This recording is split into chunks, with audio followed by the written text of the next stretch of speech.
my level 1. Let's take a look and see how close my dimensions are. Now we're going to see something kind of cool here. I don't have to put a dimension on it. If I just click a wall, I see something interesting here. You see this dimension down here? It's 14.3 going from the interior.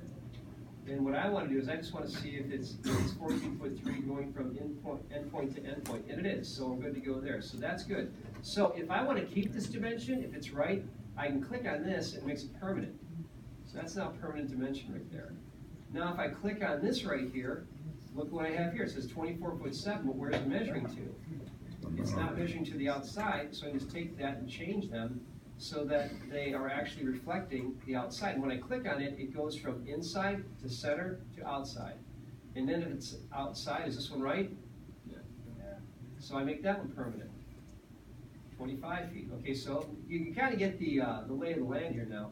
So if I go ahead and have this right now, I want to, let's see, if I do this, do this, not sure if I do this, here, all right, and I'll go ahead here.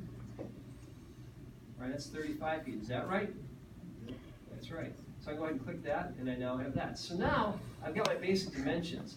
Now, if I actually had drawn this, and it was incorrect, this is where Revit really gets cool. Let's say that that the actual dimension was not 35 feet from outside to outside, but 32 feet. Check this out. If I go ahead, if I click on this right here, I could actually change this to 32. And guess what it just did? It just made that everything that easily. All right, and everything else went right along with it. That's so awesome. if I want to change it back, I go to here, and I can type in 35. And now it's 35 feet again. So the dimensions, the temporary dimensions in Revit actually allow you to control the drawing like you can't in AutoCAD. Did that make sense what I just did there? Yeah. It's pretty powerful, it really is. But it's like, it's a little bit like riding a horse. You better know what you're doing because it can get pretty messy pretty quick. And it can throw you clean off and give you the wrong results if you're not careful. So you have to be thinking about several things. You got to think, okay, am I drawing center lines or am I drawing exterior? And then you have to make sure your dimensions reflect what you're doing right there, okay? So this is all stuff that you're going to kind of like, it's going to make sense as you go along. So this drawing that we just did here, this came out pretty nicely. Came out actually quite nicely. And so we got a winner there. That's looking real good. And so we got 35 feet and 25 feet. And so that kind of gives us an idea as far as how dimensions work in Revit. And there's going to be some examples further on in the book. Okay, so going along here, using dimensions as drawing aids, that's just what I did there. I just changed those around using that. Now the next thing you see right here is there are temporary dimensions. Anything that's blue in Revit is temporary, means it can be edited. So in that particular case, you notice that those were blue dimensions, and just to show you what I mean by that, if I go back to here, if I click on this, you'll notice that this is blue right there. Okay, see that dimension is blue? And again, notice that it's measuring, it gives me what are called these witness lines, but it's giving me to the center. If I go here and here, I click on it, that's now to the outside. And if I go out here and click this again, it allows me to go to the center line. If all is well with the world, it's 25 feet, and there it is. Now that is blue, which means I could edit it. So if I did not want that to be 25 feet, I could change it. Okay, but in this case, it would kind of screw things up if I did that. So in this particular instance, I want to keep it, and so I could just go ahead and I could change this. And that's 3 feet. If I click on there, boom, I have those dimensions now too. So it's looking better all the time. Now, one of the things as you're working with Revit, if I were to go ahead and put a wall on the inside here, and now if I were just kind of like pick a point here, and I'm starting to draw, and let's say I'm drawing right now, and I'm drawing finished face exterior, and let's say I went ahead and made it 19 feet, and then I go over to here. But in reality, I want it to be 20 feet. Well, let's see how I fix that. So right now, if I click on that, it's telling me, hey, bud, that's 19 feet 5. Okay, so I say, well, let's see if I'm going to the inside. If I'm going to the outside, okay, it's 19 feet 7.5 inches. That's not what I want. I wanted 20 feet going from the interior wall.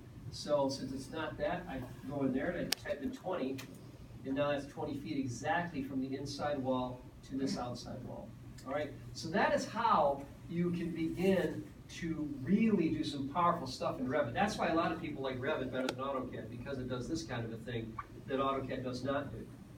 Actually, AutoCAD does do it in some ways, but not quite this directly.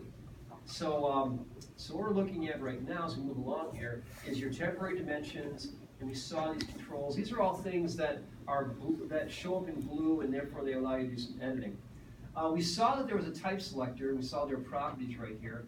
And so we saw that we could actually drill down and see information about particular drawing items as we go into their properties. And you can in one fell swoop change all of your walls, your doors, your windows by changing the type.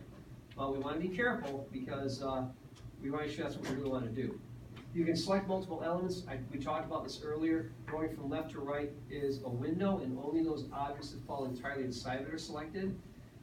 Crossing is going from right to left, and everything that it touches is selected. And so we have the ability to use the control key to add and shift to remove items from your selection set if you want to do that.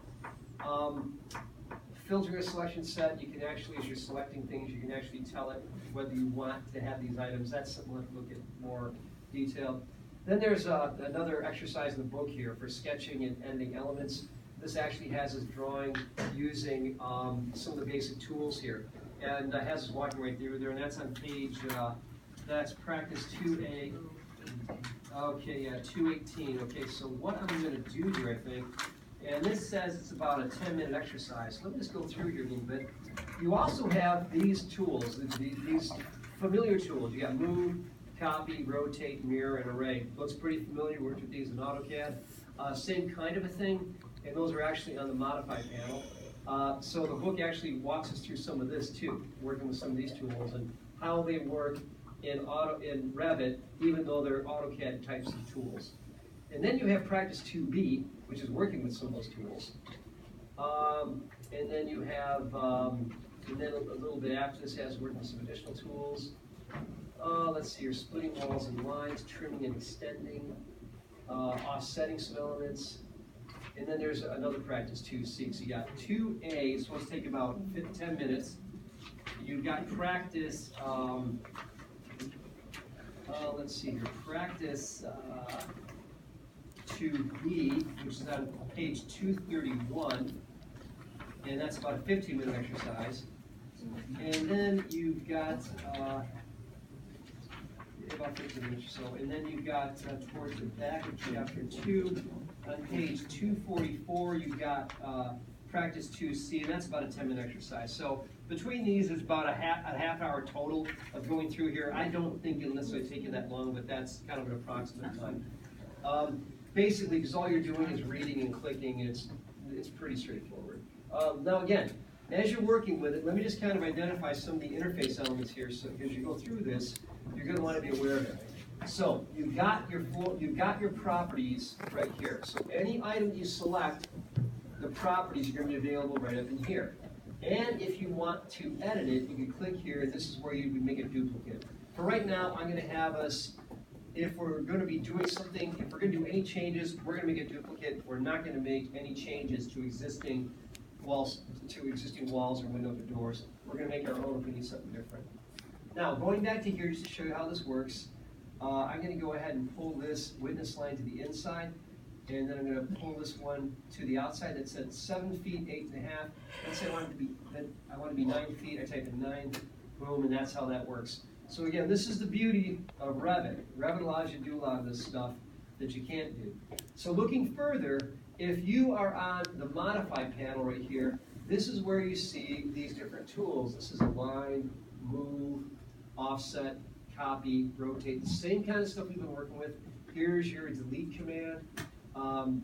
These are a pin which holds an object in place, and the book will explain this.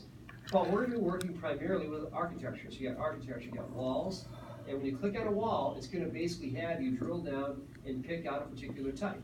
Okay? There's all these types that are in here. And then, as you're moving along through there, when it comes time to grab a door, you go to Door, and you go to Drill through here, and you find these different objects.